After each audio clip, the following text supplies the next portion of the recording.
بسم اللہ الرحمن الرحیم۔ ناظرین السلام علیکم۔ ناظرین آج پھر ہم آپ کے سامنے ایک نئی ویڈیو کے ساتھ حاضر ہیں۔ ناظرین واقعہ کچھ اس طرح سے ہے کہ 18ویں صدی عیسوی کے ایک سال میں ایک کسان اٹلی کے ایک بنجر و ویران علاقے میں رہا کرتا تھا۔ یہاں پانی ایک نعمت کا درجہ رکھتا تھا۔ ایک دن اس کسان نے بنجر زمین میں کنواں کھودنے کی ٹھانی۔ کسان کی طویل مشقت کے بعد کھودے کے اس کنویں سے پانی تو نہ نکلا، لیکن کچھ ایسا برآمد ہوا جس کی تلاش صدیوں سے جاری تھی۔ ایک گم شدہ شہر، اپنے دور کی شاندار بستیوں میں سے ایک۔ اس شہر کی تلاش ماہرین کو 2000 سالوں سے تھی۔ یہ شہر جس قدر حیرت انگیز ہے، اسی طرح اس کی کہانی بھی نہایت حیرت ناک ہے۔ ناظرین یہ شہر تھا پومپئی۔ پومپئی ایک قدیم رومی شہر تھا جو موجودہ ملک اٹلی کے علاقے کمپانیا میں نیپلز کے نزدیک واقع تھا۔ یہ شہر 7ویں صدی قبل مسیح کے دوران آباد ہوا۔ مختلف ادوار میں مختلف قوموں کے زیر نگی رہنے کے بعد رومن امپائر کے زیر تسلط میں آیا۔ پھر اس شہر نے ترقی کی ایسی منازل طے کی کہ اس وقت کی دنیا کے عظیم ترین شہروں میں شمار ہونے لگا۔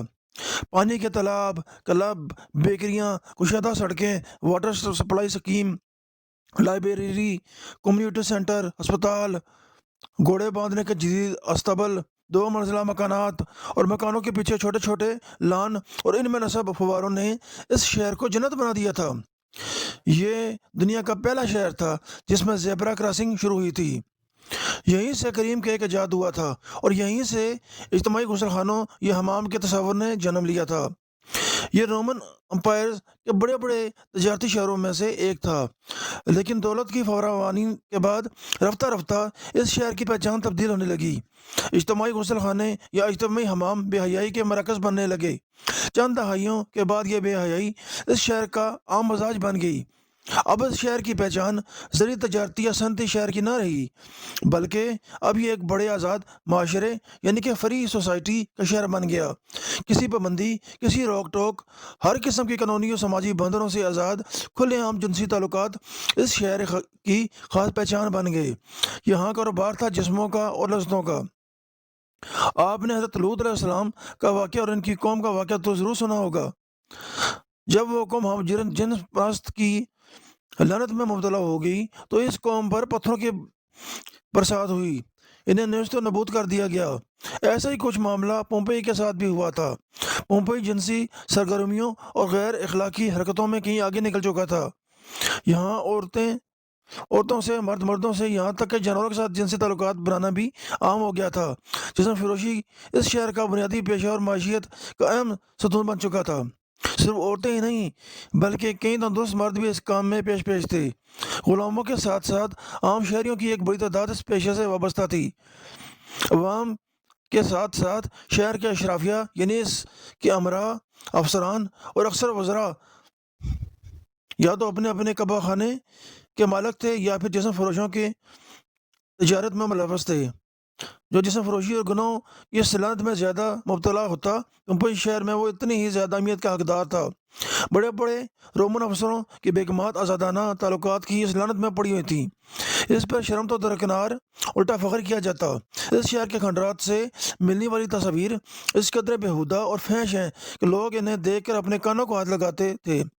پومپئی کی دیواروں پر لکھی گئی غیر اخلاقی اور غیر فطری شاعری کی مثال ماضی و مستقبل میں کہیں نہیں ملتی۔ ماہرین کی ترجمہ کی گئی عبارتوں کے مطابق دیواروں پر کندہ تحریریں دراصل اس قوم کے چند شاعروں کی شاعری ہے جو انہوں نے فطرت کے اصولوں کے خلاف عمل کے حق میں کی تھی۔ دیواروں پر تحریر دیگر فکرے بھی انتہائی شرمناک اور انسانیت سوز تھے، جن سے پومپئی کے بادشاہوں کی اخلاقی کرواہٹ اور جنسی رجحان کی منفیت کا اندازہ ہوتا ہے۔ غرض یہ کہ آزاد جنسی تعلقات کے ساتھ ساتھ مرد اور عورتوں کی ہم جنس پرستی کی بدفعلیوں میں حیوانیت کے حدوں سے بھی گر چکے تھے، اور آتش فشاں پہاڑ یعنی ماؤنٹ ویس کے دھانے پر واقع ہونے کے باوجود یہ شہر قسم کے خطروں سے بے نیاز اپنی رنگ ریلی میں مصروف تھا۔ انہیں کسی قسم کے خطرے کا خوف نہیں تھا۔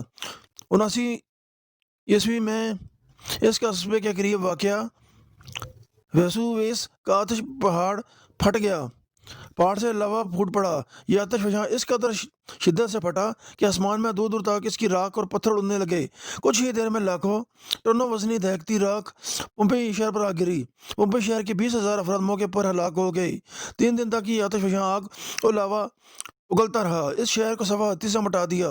اس دور کا انتہائی ترقی یافتہ یہ شہر 4 سے 6 میٹر 13 سے 20 فٹ راکھ کے نیچے دفن ہو گیا۔ لاوے کے ٹھنڈے ہونے کے بعد اس مقام کی تلاش تک ناممکن ہو سکی جہاں یہ شہر آباد تھا۔ کئی صدیوں تک یہ علاقہ صرف اور صرف راکھ کا ایک ڈھیر تھا۔ 1748 عیسوی میں ایک دن یہ شہر حادثاتی طور پر دریافت ہو گیا۔ کھنڈرات کی کھدائی کے ماہرین نے دیکھا کہ اس کے تھیٹر، کھیل کے میدان، مارکیٹیں اور سوئمنگ پولز جوں کی تو حالت میں موجود تھے۔ یہ عذاب اس شہر کے مکینوں پر اس وقت نازل ہوا کہ جب ان کی کثرت گناہ آلود سرگرمیوں میں ملوث تھی۔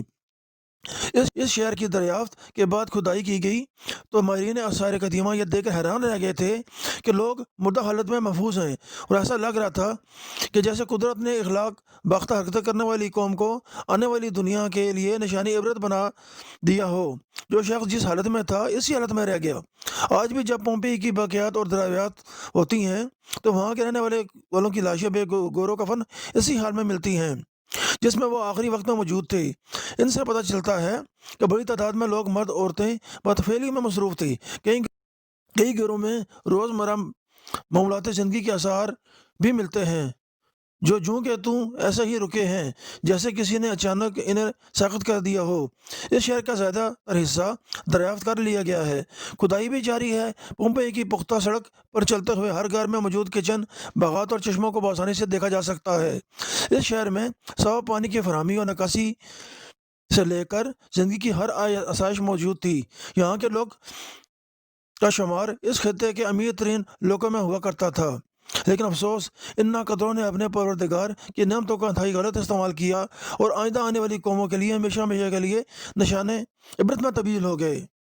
اور ناظرین، یہ تھی آج کی ویڈیو۔ تو امید کرتا ہوں کہ آج کی ویڈیو آپ کو پسند آئی ہوگی۔ ناظرین، اپنی رائے کو کمنٹس میں ضرور بتائیے گا، اور میری ویڈیو کو لائک ضرور کیجیے گا، اور اپنے دوستوں کے ساتھ شیئر کرنا نہ بھولیے گا۔